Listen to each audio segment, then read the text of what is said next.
I have liked a girl for 10 years, and she finally accepted my proposal. However, on the day before our wedding, I overheard her talking to someone on the phone. Edward, I am pregnant with your child. If you show up tomorrow, I will leave with you, okay? Edward, mentioned by her, is her first love. He is also the unattainable moonlight she longed for. Chapter 1. Susie and I have been childhood sweethearts. Since we were 16 years old, when love first blossomed in my heart, I have always liked her. A year ago, Susie finally agreed to be with me, and just a month ago, she agreed to marry me. The day before the wedding, the excitement and nervousness swirling in my heart made it difficult for me to fall asleep. So, even though Susie had told me that we shouldn't meet the day before the wedding, as it is considered unlucky, I still wanted to see her. I secretly arrived at her doorstep, but just as I was about to call Susie to open the door, I heard voices coming from inside. Through the partially closed door, I saw a bright light and heard Susie's voice, mixed with a hint of sobbing. Edward, you finally answered my call. I'm getting married tomorrow, but I still love you. I can't let you go. I'm carrying your child. If you still love me, please come to the wedding tomorrow. As long as you show up, I will definitely leave with you. I have known Susie for over 20 years, and I know every expression on her face too well. So even though I couldn't see her face clearly at that moment, I knew she must have tears in her eyes, a slight furrow in her brow, the expression of sadness and heartbreak that I could never bear to witness. Even now, this heartache and sadness, it's because she is about to spend the rest of her life with me. I took a deep breath, trying to calm my trembling body. Leaning against the cold wall, I fumbled and took out a pack of cigarettes. Edward is Susie's high school classmate, her first love. Their love was passionate and known by everyone. But later, they separated due to Susie's parents' opposition and threats. During our 4 years of college, not a single day went by without Susie longing for Edward. I willingly played the role of her supportive brother, comforting and accompanying her. Even if she didn't have me in her heart, I was content with that. So when she graduated from college and asked to be with me, I felt like I had become a favorite child of God. The moment I held Susie in my arms, it felt like I had the whole world. I loved her so much, willing to give her everything I had in my life. However, the voices inside the house continued, and Susie kept expressing her unwillingness and love on the phone. I was like a cowardly thief, eavesdropping on Susie's sweet voice that didn't belong to me. The rising smoke irritated my nose, and I couldn't help but cough. Who's out there? By the time my brain registered the situation, I had already slipped into the nearby secret passage. Susie came out with her phone, looking around cautiously. My gaze greedily stayed on her chubby face until her figure disappeared from my sight. That night, I sat outside Susie's house until dawn. Cigarette butts dropped one after another, and all of our past moments replayed in my mind. Susie's family and mine have been close friends. Even before she was born, I would always be around Susie's mother's belly, constantly expressing my desire for a little sister. When Susie was born, wrinkled like a little old man, I never found her unattractive. I even threatened those adults who said she wasn't pretty. At that time, I always called myself Susie's big brother, protecting her as if it were my innate mission. When I was 9 years old and Susie was 7, we attended the same elementary school. On the first day of school, a foolish boy in our class bullied her. Susie stood silently, tears streaming down her face. When she saw me, she just glanced at me and walked up, grabbing onto my clothes. Frank. She didn't need to say anything else. Just calling my name, I could become a warrior charging forward for her. That was the first time I fought for Susie, but it wasn't the last. As we grew older, I slowly began to understand that my feelings for Susie weren't purely sibling affection. I enjoyed looking at her, hearing her call my name, and admiring her beautiful smile. That feeling was called love.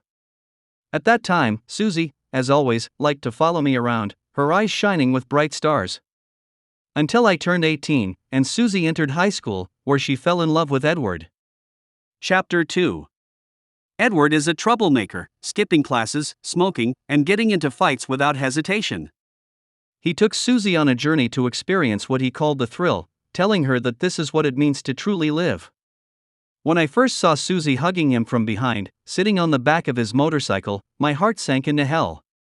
She no longer calls me Frank, just my name, Frankie, with a cold tone. She no longer needs my protection, and she even becomes impatient with my concern.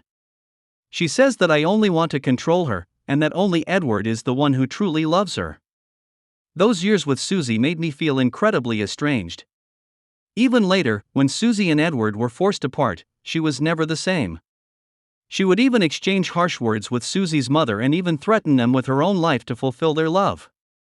Until the last cigarette was smoked, I stood up and looked towards Susie's house window. It was already pitch black there. I took out my phone and went through our chat history, page by page. Since being together with Susie a year ago, I would message her every day, saying good morning, updating her on my schedule, taking her out to relax, and giving her everything she wanted. But now, looking back, maybe she never cared at all. Otherwise, why would she always respond to me with a cold and dismissive tone? Only I foolishly believed that this was a journey of empowerment, where the second male lead rises. A month ago, Susie suddenly told me that she wanted to travel with her friends. I gave her $50,000, telling her to have fun. She bought a plane ticket to City S, but I forgot that Edward was there. What was I thinking at that time? I was planning the proposal, envisioning our future, and comparing different options for our new home. Meanwhile, Susie was planning how to separate from me and embrace her lover. I withdrew my gaze from Susie's window and walked towards my car alone. I think the girl who used to hold my hand and call me Frank has long disappeared. And my obsession and fondness for Susie all these years were just searching for a shadow of her past. If she wants to leave, then I choose to let go. The wedding company people have already arrived at my house. Seeing the joy on my parents' faces, I feel embarrassed to shatter their happiness and ruin their reputation by exposing everything. Seeing Susie, wearing the wedding dress we picked together, pure and beautiful like an angel. Just sitting on the chair, looking out the window. I know what she's looking at, she's waiting for Edward. I asked all my friends to leave, saying that I wanted to talk to Susie alone for a few moments. Facing their teasing and gossiping smiles, I can only force a smile on my face. Susie. She turned to look at me, though she tried to hide it well. I caught a glimpse of her impatience in her eyes. So, all this time, she has been enduring her impatience towards me every day? I've really put her in a difficult position. I laughed at myself and looked at her abdomen. Inside there is her and Edward's child. What's wrong, Frank? Perhaps I've been looking for too long. Susie awkwardly covered her belly. I already know, you're pregnant with Edward's child. Chapter 3. There was a fleeting shock and embarrassment on Susie's face, but she quickly composed herself. So, the cigarette ash at the doorstep last night was really yours, she said. I nodded. She walked towards me, tears welling up in her eyes. In the past, whenever Susie showed any hint of unhappiness, I would do everything in my power to make her happy. But now, even if she looked at me with such eyes, I could only feel irony. She had received so much love from me in this way, yet she still discarded those feelings. Perhaps my indifference made Susie feel awkward. She lowered her head and gently touched her belly. I'm sorry, Frank.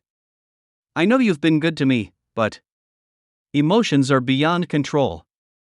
I can't let go of Edward, I love him. When she looked at me again, her eyes were filled with determination.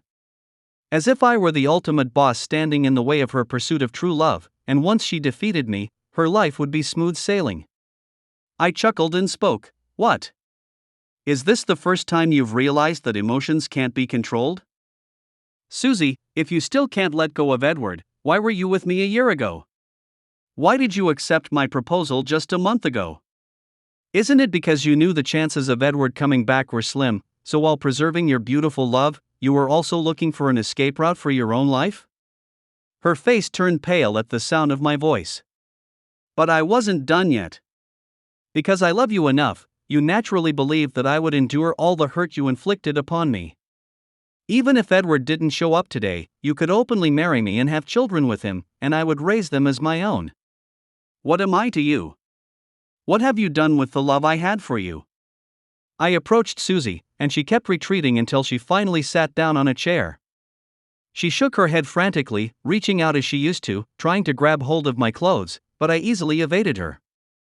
I'm not a soft-hearted person. Each time, I lowered my standards for Susie because I loved her, that's all. It's not like that, Frank. Listen to me, I never intended to hurt you. Frank, we grew up together, you know me better than anyone, don't you? She looked up at me, exposing her fragile and delicate neck, appearing as a beautiful and innocent girl. I stood still without moving. I don't know, Susie. I haven't known you for a long time. After uttering those words, I ignored Susie's fearful and anxious expression, turned around, and walked towards the door. Just at the entrance, I stopped, without turning back. Susie, I have only one request. Regardless of anything, today's wedding must be beautiful. What you want with Edward is not within my jurisdiction. We can easily get a divorce tomorrow. But you absolutely cannot do anything to hurt my parents and your parents at the wedding. Otherwise, you will regret it. Both our parents were looking forward to this wedding, and Susie and I were well aware of that. Moreover, our parents have been aging, and their health is not the best. I don't want any accidents to jeopardize their lives. At the moment of closing the door, I heard Susie's response, I understand. However, I underestimated the love between her and Edward. Chapter 4. The decoration at the wedding venue was just as I had imagined. But the person I was marrying was no longer the girl I once loved. She stood at the end of the red carpet, not far from me, walking slowly towards me under the guidance of Susie's father. It had been a journey of 10 years. In those 10 years, I never stopped loving her. But she couldn't bear my love. Frank, Uncle is entrusting Susie to you. Tears shimmered in Susie's father's eyes, and in the end, I reluctantly took Susie's hand. Her hand was cold, and even when she stood next to the officiant, she kept glancing towards the entrance. Finally, just as I was about to put the ring on her finger, the doors of the venue were forcefully opened from outside. Everyone's gaze turned towards the door. Edward, the one who had been on Susie's mind, stood there in a gray short-sleeved shirt. His slightly long hair covered his eyebrows, and his thin figure exuded a gloomy aura. But Susie still wore an incredibly radiant smile. Susie, I've come as we agreed. Will you come with me? He slowly walked towards Susie and reached out his hand to her. Susie immediately shifted her steps, and I could feel her movement, so I quickly grabbed her wrist. Susie, don't forget what you promised me. I lowered my voice, afraid of being heard by our parents sitting in the audience. But Susie immediately shook off my hand. Without even turning her head, she immediately threw herself into Edward's embrace. Edward held her and walked towards the door. At that moment, Susie's father and the others finally reacted. Susie's mother stood up and shouted loudly at Susie, Susie! What are you doing? If you run away from this wedding today, we'll consider you no longer our daughter. Edward paused in his steps, and in his embrace, Susie finally gave her parents a cold look. But that look was extremely cold. Why can't you all ever learn to respect me, to respect my feelings? I am a living person, not your pet to be kept in a cage. That was the last thing she said to Susie's mother. No matter how many people tried to dissuade her, Susie didn't stay. I stood on the stage, my white suit and the ring in my hand felt like a joke. In the end, she broke her promise and extinguished the last trace of affection in my heart. Dear, what's wrong? Don't scare me. Susie's mother's voice pulled me out of my thoughts. I quickly looked at Susie's father and saw him clutching his chest, breathing heavily, his face filled with pain. I hurriedly went forward and supported him, telling Susie's mother, Aunt, call 120, emergency services, quickly. Tears filled her eyes as her hands trembled. Frank, we. Don't say anything. Susie is Susie, and you are you. You watched me grow up since I was a child, and no matter what, you are the elders I respect the most. Susie's mother made the call, wiping her tears and nodding at me. My father patted my shoulder, and in his cloudy eyes, I sought his approval. I knew that losing love was undoubtedly painful, but my life had to go on. I'm not like Susie, a romantic believer in love above all else. Chapter 5. Susie's mother said that Susie's father's condition was caused by a temporary heart attack, and he would need a good rest for a long time. He shouldn't be exposed to any more stimulation. After settling him down, Susie's mother came out of the ward and found me. Her eyes were red, and even though she was wearing an exquisite dress, it couldn't hide the tiredness on her face. "Frank, this time it's Susie's fault. Don't worry, when Susie comes back, we will educate her properly. She may be willful, but deep down, she is still a good person. Auntie hopes that you too." Susie's mother didn't finish her sentence, but I understood what she meant. She and Susie's father always wanted me and Susie to be together. Firstly, because our parents have known each other for years, and secondly, they saw how good I was to Susie. But this time, I won't turn back. I gently held Susie's mother's hand inside. "Auntie, I'm sorry, but I can't continue to be with Susie." She looked surprised and spoke urgently. "Why? Is it because of Susie running away this time?" "Don't worry, we will educate her properly. There won't be a second time. She's pregnant, and the child is Edward's." Susie's mother's eyes widened in that moment. Her chest heaved heavily as she gasped for breath, then she let go of my hand and stumbled back a few steps. Luckily, my mother caught her in time. "Frank, apologize to Auntie." My father's voice still carried authority as he looked at Susie's mother with hopeful eyes. She was hoping that everything was just a joke I made because I was angry with Susie.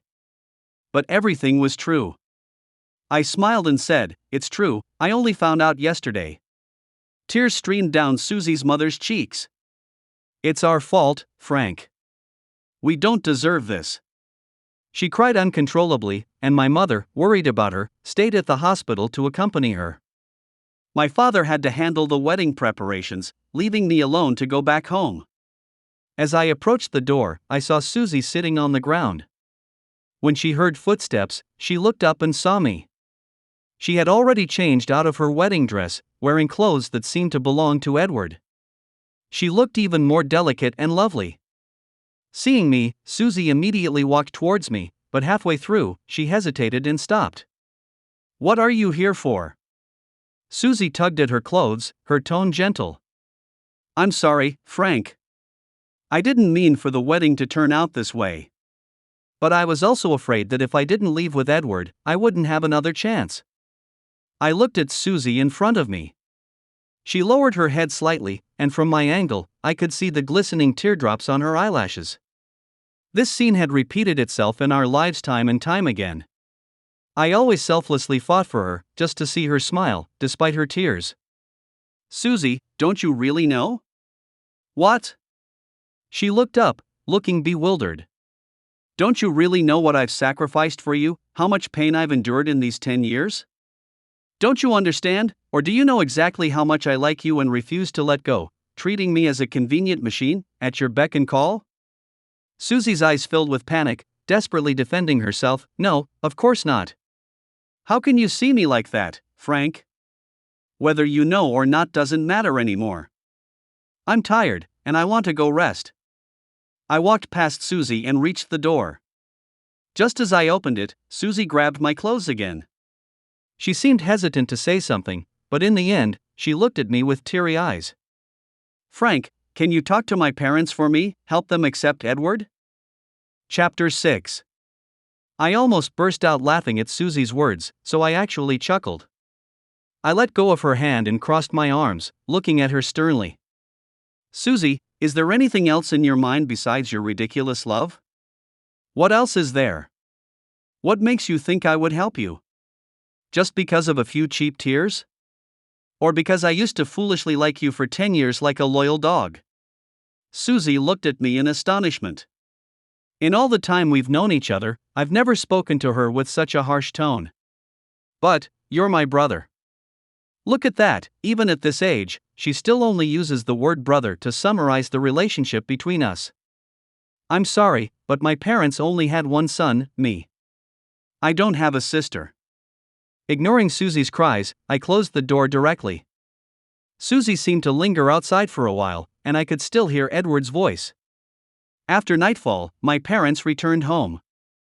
I told them that I wouldn't continue to be with Susie, and they understood.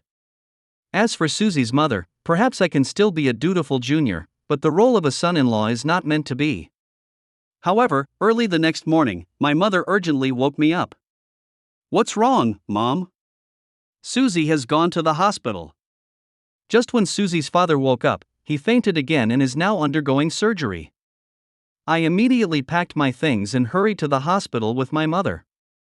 Just as we stepped out of the elevator, I heard Susie's mother cursing. "If you like him so much that you're willing to abandon your own parents, then go with him.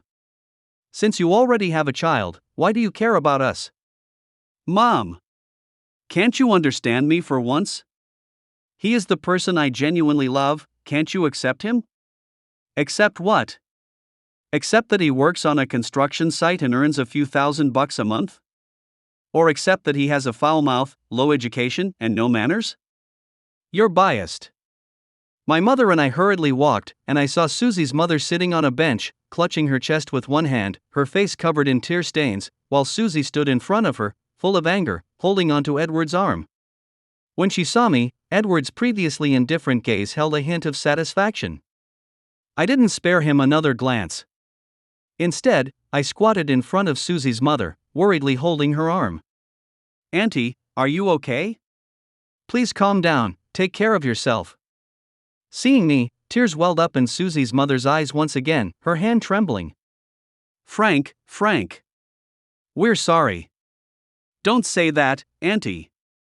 This has nothing to do with you." I had my mother accompany Susie's mother to rest in the hospital room for a while I stayed with Susie's father. However, Susie still didn't give up and stopped Susie's mother as she walked away. "Mom! If you're not willing to acknowledge Edward, then there's no need to acknowledge me as your daughter either." I suddenly looked up at Susie, once again shocked by her way of thinking. But she didn't seem to realize how incomprehensible her words were.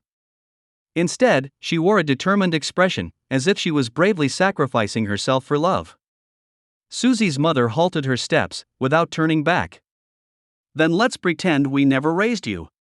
That was the last thing she left for Susie. Chapter 7.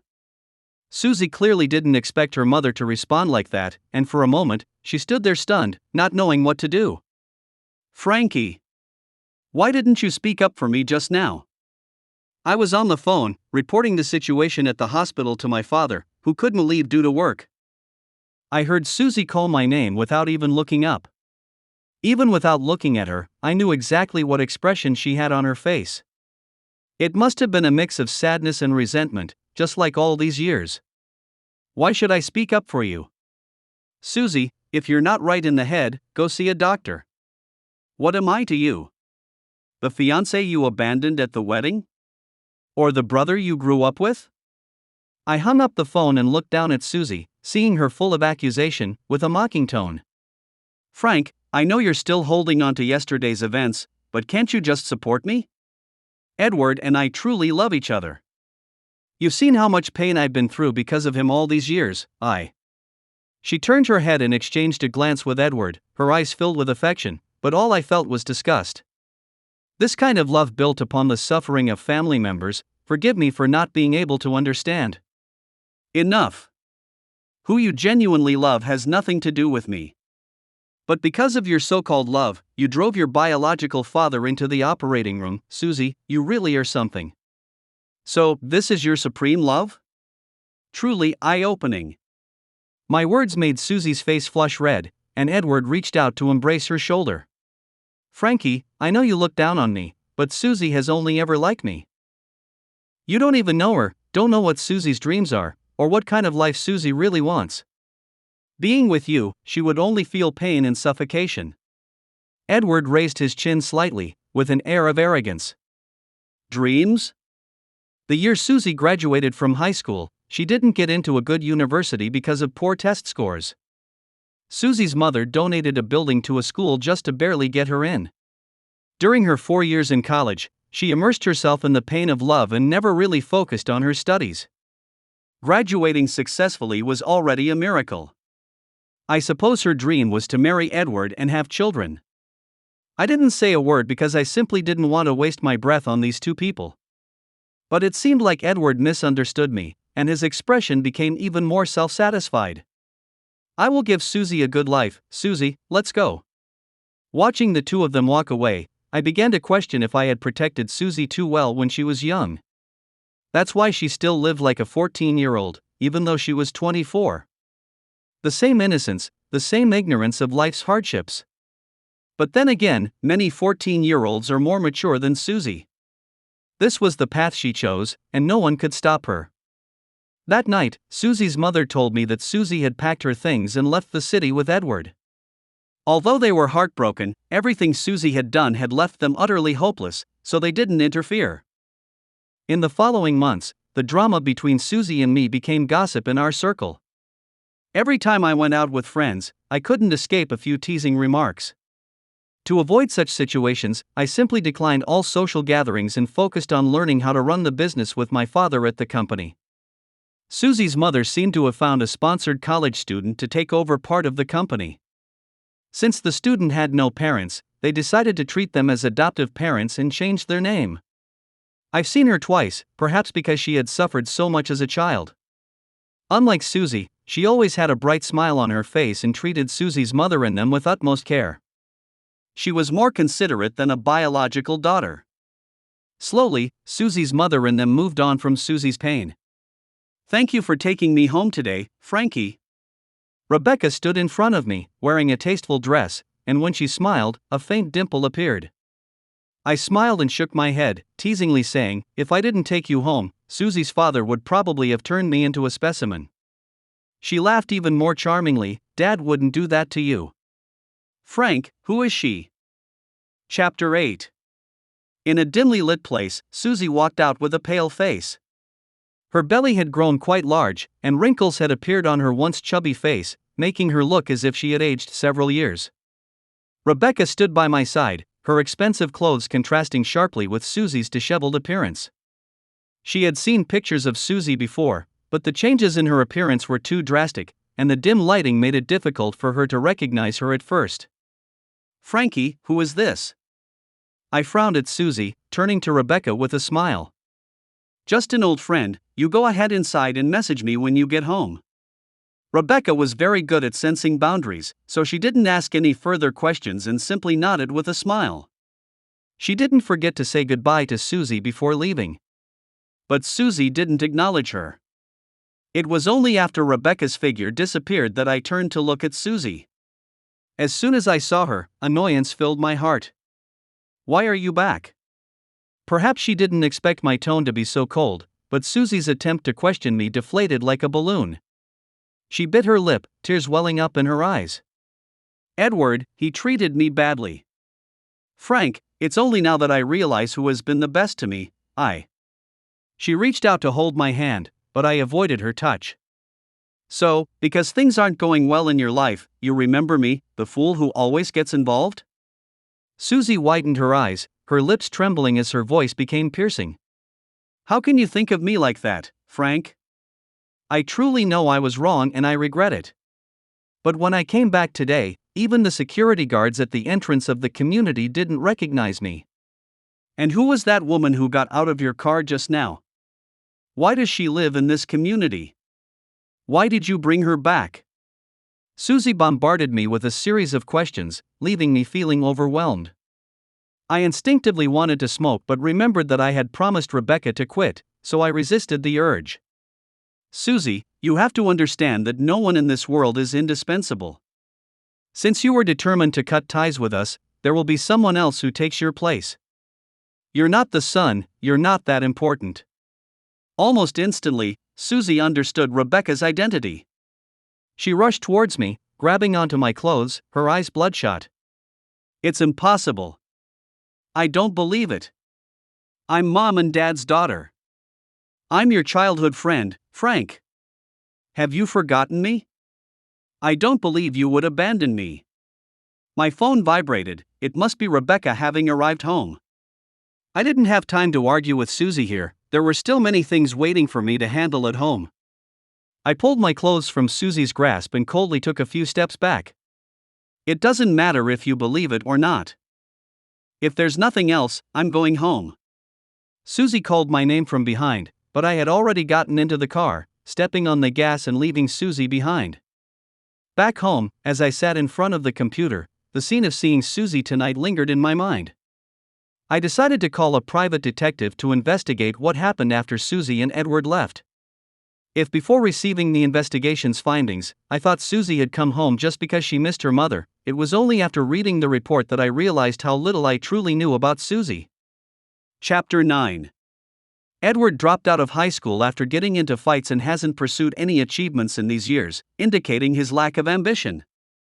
On the other hand, Susie grew up in luxury, but after graduating from college, she never worked a day in her life. Her daily routine consisted of dining out, shopping, watching movies with friends, and indulging in luxury items and jewelry, all of which I ended up paying for. It's easy to transition from frugality to luxury, but it's much harder to go from luxury to frugality. Not long after the sweet life of Susie and Edward began, they started frequent arguments over trivial matters and even physical altercations, with Edward occasionally raising his hand against Susie. Fortunately, he didn't inflict severe harm, considering the child she was carrying. Edward knelt in front of Susie, apologizing amidst her tears, determined to achieve something and save face for her. Under his resolute promises, Susie forgave him. However, Edward's idea of saving face was to gamble at the casino and hope for a windfall. Not only did he lose all the family assets, but he also ended up owing several $100,000. That's why Susie came back. She intended for us to repay that debt. As I put down the files in my hand, a message from Susie's mother appeared on my phone, inviting me to have dinner together tonight. It was clear to me that Susie's plan wouldn't work with me, so she went to find her mother. After a moment of contemplation, I called Rebecca. She answered the phone after a while, her voice sounding tired, probably dealing with work matters. "Frankie, what's up? Susie is back, did you know?" Rebecca paused for a moment. "I know. Don't you have any thoughts about it?" She chuckled lightly. "She is our parents' legitimate daughter. What can I do?" That's just Rebecca's personality. In her eyes, Susie's parents are her biological parents, and because of the kindness they showed her, Susie is like a benefactor's daughter to her. If Susie wants to come back, she's willing to give up everything herself. I explained to her the reason for Susie's return this time.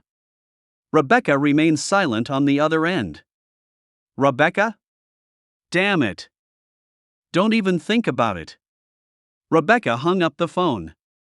Doing things alone is much slower than working together with someone.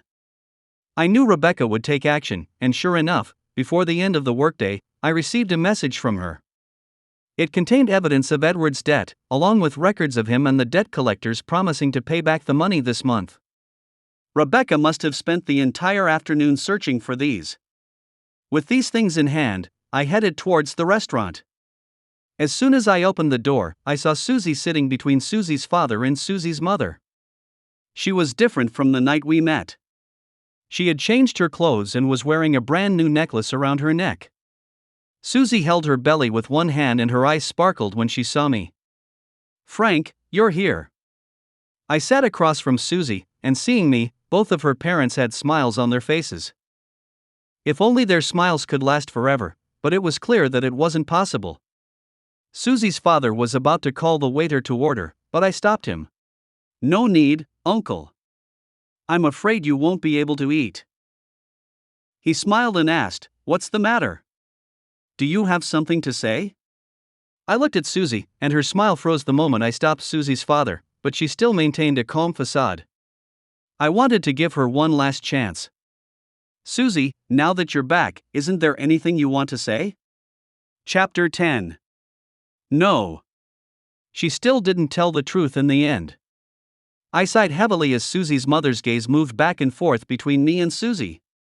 She had realized that something was wrong but still wanted to hold on to that last shred of possibility. "What kind of riddle are you two playing, keeping us in the dark?" I took out my phone and placed all the evidence I had found in front of them. Susie tried to snatch my phone, but I agilely dodged her. She only came back this time to convince us to give Edward the money back. Susie's mother trembled as she held my phone in her hands. Her temples were already filled with white hair, and her once delicate face had aged. Even though Susie hadn't been by her side for these past few months, she still cared for her only daughter, even if she didn't say it out loud. Susie. Is this true? Susie's mother looked up at her, her cloudy eyes shining with tears. Susie glared at me fiercely, her eyes filled with anger and resentment. Seeing that we couldn't hide it anymore, she suddenly stood up, the sound of the chair scraping against the floor particularly grating, but her voice didn't have the piercing effect it used to. Yes, it's true. What's wrong with giving Edward some money when you're so wealthy? It's not like you can't earn it back, and besides, Edward said that once my child is born, your company will be mine too. Just consider it as me using some in advance. Susie's tone was so unapologetic that even I was taken aback. I had guessed that she had no shame, but I didn't expect her to be this shameless. Susie's father's face turned red with anger, and I worried that he might collapse again. I quickly walked over and supported his arm, but fortunately, Susie's father soon regained his breath. He patted the back of my hand and, with my support, stood up, looking down at Susie. His eyes held confusion, disappointment, but more than anything, determination. Susie, to be fair, we haven't mistreated you all these years, but perhaps we've been too good to you, which is why you think all our efforts are taken for granted. But in this world, there is no endless love, even from parents. You win. We set you free. From today on, you are no longer our daughter. Go pursue your love and be together forever. After saying these words, Susie's father walked towards the door. Susie also realized that they were really abandoning her and immediately grabbed Susie's mother's wrist. Mom! I'm your own daughter. Are you just going to abandon me too? Tears still filled Susie's mother's eyes, but she didn't soften at Susie's calling her mom. Susie, you'll have to walk the rest of the way on your own. She broke free from Susie's grip and left. I followed closely behind, but I could hear Susie's cries of despair from the room. Chapter 11. Susie's father has always been decisive. He immediately held a press conference to announce the statement of cutting off ties with Susie, and that Rebecca would take over all the business of the company, becoming the true heir. He even organized a banquet to celebrate this event. As Rebecca and I were leaving the venue, I saw Susie anxiously waiting outside. She was wearing clothes stained with dirt, and her body looked swollen. The car zoomed past her, and Rebecca and I exchanged a smile, not mentioning this unrelated stranger. Later on, Rebecca and I got together. She is a good girl who appreciates my efforts and knows how to give back. She always tells me that love can only be sustained through mutual giving. If it relies solely on one person, it will only lead to exhaustion and the choice to give up. I respect her and cherish her deeply. 2 days before our wedding, I accompanied Rebecca to the bridal shop to have her wedding dress altered. When we came out, we saw a woman picking up scraps by the roadside, with a doll by her side. The doll was throwing the bottles from the sack beside her, shouting, "I want to eat KFC. Why can't I eat it? Isn't the money you earn for me to spend?" At the moment the woman turned her head, I saw a face that was once so familiar. Rebecca held my hand, and I supported her waist as we walked towards the car parked on the side of the road. I heard Edward was beaten to death because he couldn't pay the money back. How pitiful. Yes, it's quite pitiful, but it has nothing to do with us. On our wedding day, can I give you a gift? I looked at Rebecca with confusion, and she smiled, placing her hand on her belly. I thought this would be the most perfect wedding.